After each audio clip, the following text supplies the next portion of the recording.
خوځېږم سیلاب یم پیاوړی انقلاب یم لښکرې د طاغوت مې ماتې کړي له پیړیو بهیر یم د زلمیو. مشعل‌های انقلابی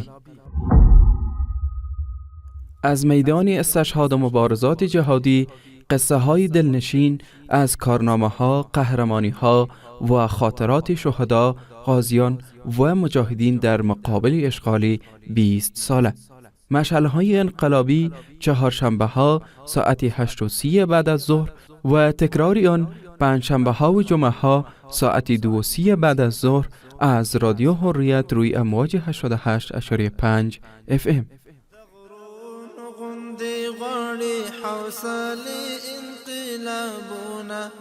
راوړي پر ژوندان سخت شي بي انقلابونه راوړي پر ژوندان سخت شي. به نام خداوند بخشاینده و مهربان، عرض السلام علیکم و رحمت الله تعالی و برکاته. شنوندگان عزیز، امید که جور و صحتمند باشید و در هر جایی که هستید زندگی پر از خوشی و مسرت و در پناه الله متعال باشید. اینک یک بار دیگر من مختار سادات شما را در برنامه مشعل‌های انقلابی خوش آمد میگویم. اینک در این برنامه با شهکارهای جهادی یکی دیگر از شهدا به نام صدام کامران به خدمت شما آمدم و میخواهم که شهکارهای این شهید را به شما ارائه کنم. گردآورنده احمدالله وفا، مترجم احمدالله مهاجر. تولد و تعلیم شهید صدام کامران. شهید صدام کامران فرزند محصل، نواسه محمد عیسی، باشنده ولایت میدان وردک ولسوالی جلریز قریه تکنی بود که در سال 2004 میلادی دیده به جهان گشود. شهید صدام کامران تقبله الله ضمن این که دانش آموز علوم دینی بود، علوم عصری را نیز تا صنف دهم ادامه داد. زمانی که آمریکا بر افغانستان یورش آورد، او در آوان طفولیت قرار داشت، اما با گذشت زمان بزرگ شده و محبت جهاد نیز در قلب وی رسوخ پیدا کرد. نخستین مبارزات جهادی شهید صدام کامران تقبله الله. شهید کامران از لحاظ عمر کوچک بود که پا به میدان جهاد گذاشت. صاحبی ذهن قوی، ذکی و قد بلند داشت. او نخستین بار مبارزه جهادی خود را در ولایت میدان وردک ولسوالی جلریز تحت فرمانروایی محمد آغاز کرد. شهید کامران در ولسوالی مذکور جهت اعداد برای مجاهدین مصروف معسکر بود که در جریان تمرین یکی از وحشی‌های دوران جمهوریت یعنی علیپور اراده حمله بر مجاهدین را داشت، اما شهید کامران قبل از آنکه وی به هدف شوم خود برسد آنها را جاسازی کرد.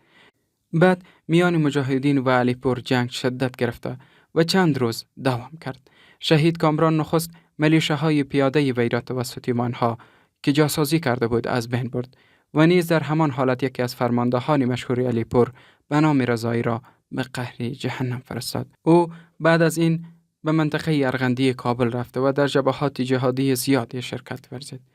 شهید کامران در قلعه حیدرخان بر یکی از پوسته‌ها پلان حمله را طرح‌ریزی کرد که این پوسته مجاهدین زیادی را به شهادت رسانده بود.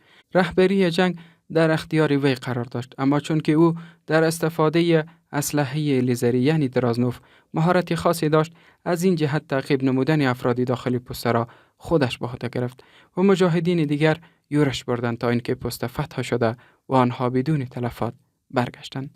شهید صدام کامران تقبله الله به امر فرمانده خود به سوی ننگرهار روانه تشکیل گردیده و در آنجا تحت فرماندهی نصرت به مبارزه پرداخت. در آنجا نیز به واسطه اسلحه لیزری در جبهات جهادی زیاد شرکت کرد و در یکی از حملات چریکی زخم شدیدی نیز برداشت. او بعد از تداوی دوباره به وطن برگشت و در فتح جلریز نیز دستی بالایی داشت. شهادت شهید صدام کامران تقبله الله. شهید صدام کامران در جریان فتح ولایت میدان وردک در ساحه پیکری به تاریخ 4/5/24 با تعدادی از دوستان خود در یک از حملات هوایی دشمن جام شهادت را نوشید. کرامت شهید صدام.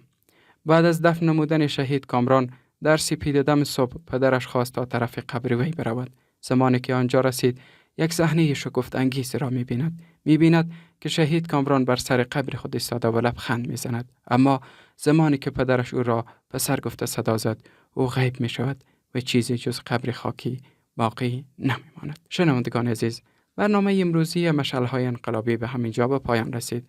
تا اینکه من مختار سادات در برنامه آینده به خدمت شما عزیزان قرار میگیرم، یکایک شما را به الله متعال می سپارم.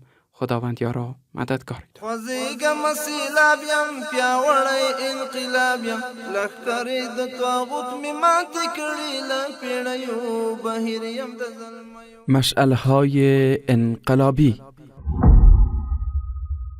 از میدان استشهاد و مبارزات جهادی، قصه های دلنشین از کارنامه ها، قهرمانی ها و خاطرات شهدا، غازیان و مجاهدین در مقابل اشغال 20 ساله. مشعل های انقلابی چهارشنبه ها ساعت 8:30 بعد از ظهر و تکرار آن پنجشنبه ها و جمعه ها ساعت 2:30 بعد از ظهر از رادیو حریت روی امواج 88.5 FM. حوصله انقلابونه راوړي په ژوندان سخت شي بي انقلابونه راوړي په ژوندان سخت شي بي